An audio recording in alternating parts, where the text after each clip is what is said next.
administration's commitment on the public option as equally as strong as the commitment by the administration to sign a bill?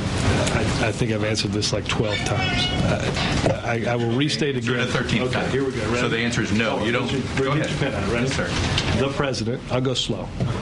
The president believes we should have. Keep running. Choice and competition. Good. Choice and competition. Public option is not a line in the sand. Yes or no? I'm not going to get into. The president addressed that in here, and I'm not going to get into ranking different priorities like the preseason college football poll. Wow. So Savannah Guthrie goes after Gibby one day. And Chuck Todd, pretty soon they're going to put the NBC chair back in the radio booth. Well, we were talking to, who was it on the radio yesterday, who said that they're a little... Tapper. They're rowdy in the NBC booth at the White House. Very loud. Savannah and Chuck. Heard about that. Savannah's office is literally a radio booth. Yeah. And like Savannah always has her straightening iron out, and she's doing her hair and burning people. Screaming at Gibbs, I can't work under these conditions. I call it the penalty box. Here it is, NBC correspondent Savannah Guthrie. I think Chuck was trying to one-up her. He was trying to one-up her. Yeah. Savannah, what's the president doing today at 12:30? Yeah. 12:30? There's nothing on the schedule at 12:30. Don't even, you know what? Trick question. I'm ready for you. Okay, ready? What about 1:10? 1:10, he will be on the Michael Smerconish radio show, a conservative talk show host who's friendly to Obama. It will be in the diplomatic reception room, Joe. Okay, what about 10:30? Don't look down. 10:30. What's he doing at 10:30? I'm not looking down. Meeting with senior advisors. Question, who are those senior advisors, as David Axelrod and Rahm Emanuel are on vacation, but whatever senior advisors are around, they will be meeting with the president at 10:30. It's no fun when you actually know what you're talking about. She's prepared. Yeah, all right, in my defense, I knew I had the 4 o'clock time right. No, you I didn't. did. You did not know anything. Chris, You're just over there smoking cigarettes outside, trying to pick up idle gossip to put on TMZ. You're not doing your job. Come on, do your job, Savannah. Do you have any other scheduling questions? I am ready. No, I don't. So, what's the? Because you know them today. You're prepped. It's no fun.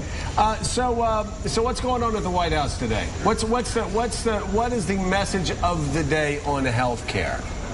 Well, I think it's interesting. He's got 2 audiences today. He's going to be speaking to the conservative radio, and then at 2:45, talking to liberal members of the party. His Organizing for America, the wing, kind of the Obama wing of the Democratic Party. There will be a conference call, a town hall, online forum, where he wants to kind of reassure the base. And that just really illustrates the predicament that Obama finds himself in. He has to reassure the liberal side, yes, a public option is still a possibility. Don't worry, we're going to do real reform, while also answering serious concerns from the conservative side. So this is a perfect day. It's very emblematic of what the president has to do to walk this line. Is it safe to say at this point the health care debate is completely in the Democrats' hands? Republicans are irrelevant, and it's just trying to get the liberal Democratic base of the party together with the more moderate base?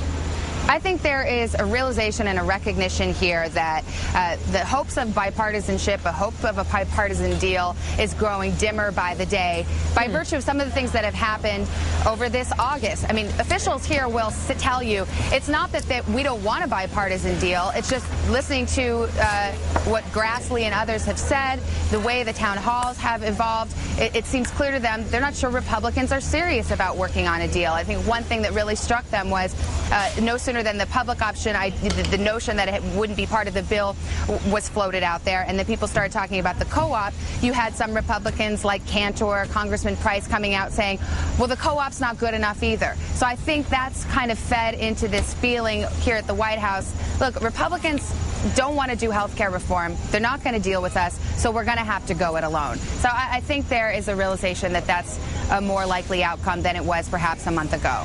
Pat Buchanan? So this is all a Democratic game now, right? Well, it sure is.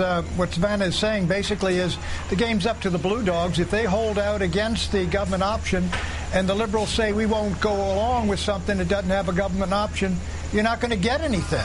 I think the liberals are going to have to cave, or basically they're not going to get their health care bill.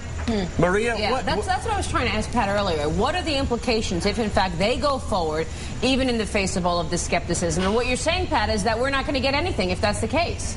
Well, look, if the liberals demand the government option and the blue dogs say, I can't go home with a government option, I don't believe in it, and these crowds are telling me I won't do it and I'm not going to do it, I don't think the liberals have the votes alone to ram this through both houses. You know, there's also another danger. We had Howard Dean on. Love talking to Howard Dean about health care. And he said, you know, we'll pass it through the House, and then there won't be a public option. Then we'll pass it through the Senate. And then in reconciliation, we'll get it in there and just pass it with 50 votes. There's a danger there because the guy I ran against in 1994 voted for the Clinton tax increase the first time, but didn't vote for it at the end.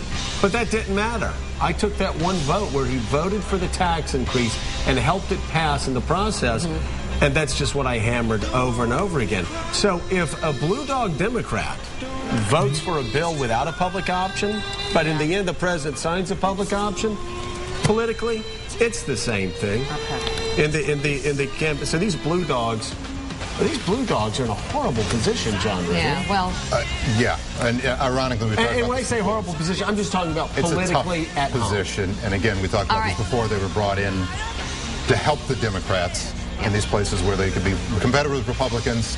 Now it's hanging around their neck. Savannah Guthrie, thank you so much. And coming up next right here on Morning Joe, Dr. Jeffrey Sachs. Because I'd like to get to the teas because we have Dr. Sachs coming up. I think it might be something worse. And I think people might want to know. More invidious than that.